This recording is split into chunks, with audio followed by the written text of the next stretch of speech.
Olá pessoal, bem-vindos de volta ao meu canal. Hoje eu tô trazendo o diário do meu intercâmbio da semana 15 e eu vou falar rapidinho pra vocês o que eu tive essa semana.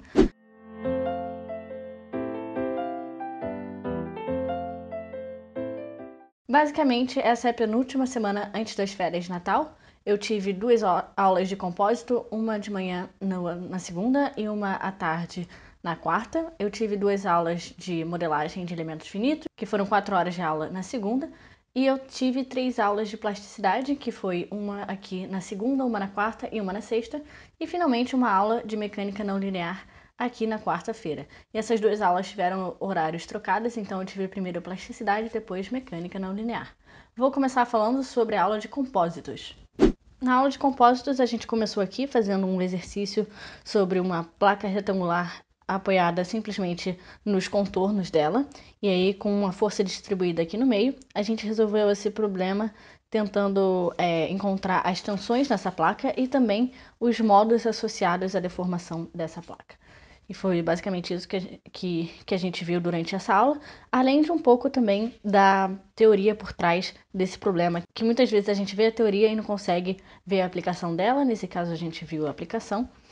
E essa semana eu estava um pouco perdida nas aulas, na verdade. Eu tô muito animada pro final do ano e para as férias de Natal, então realmente não tô muito com saco de ficar prestando atenção nas aulas, apesar de eu sempre prestar atenção e sempre anotar as coisas, mas realmente eu tô bem cansada e pra mim já tá na hora de ter férias.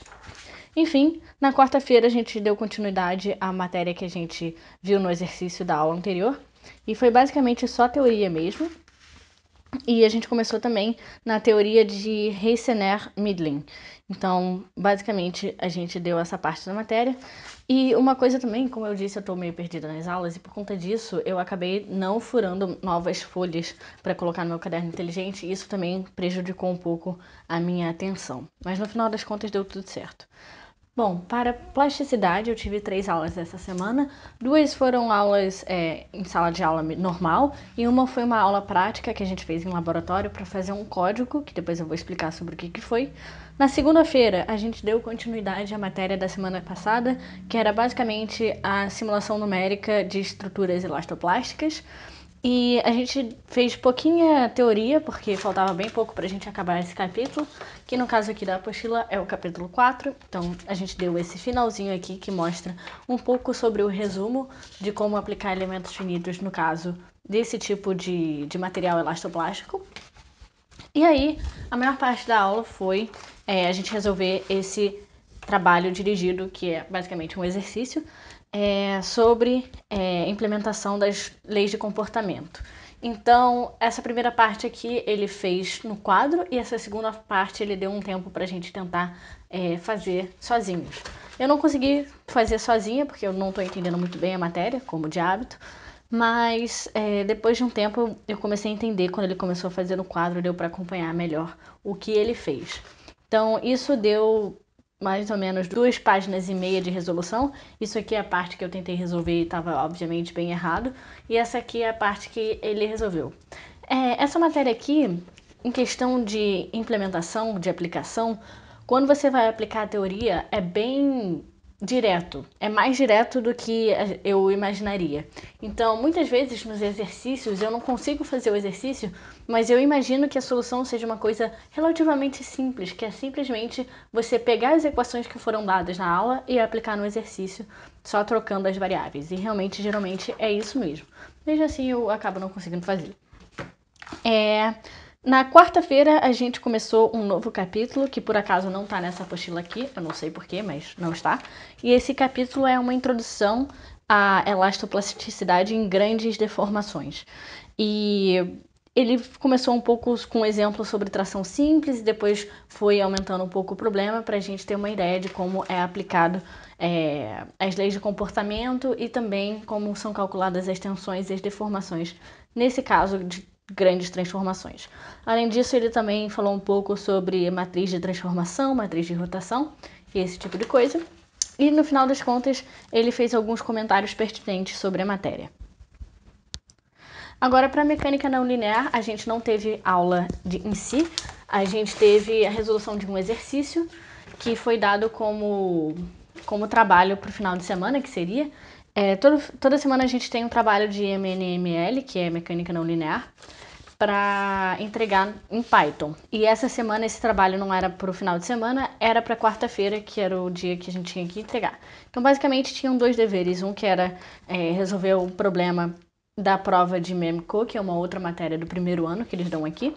Então, eu fiquei com essa parte de resolução do problema.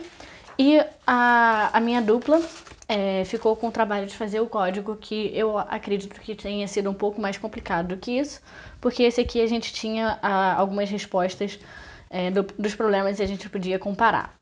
Mas foi basicamente isso, nas 2 horas que teve de aula, a gente resolvendo o problema.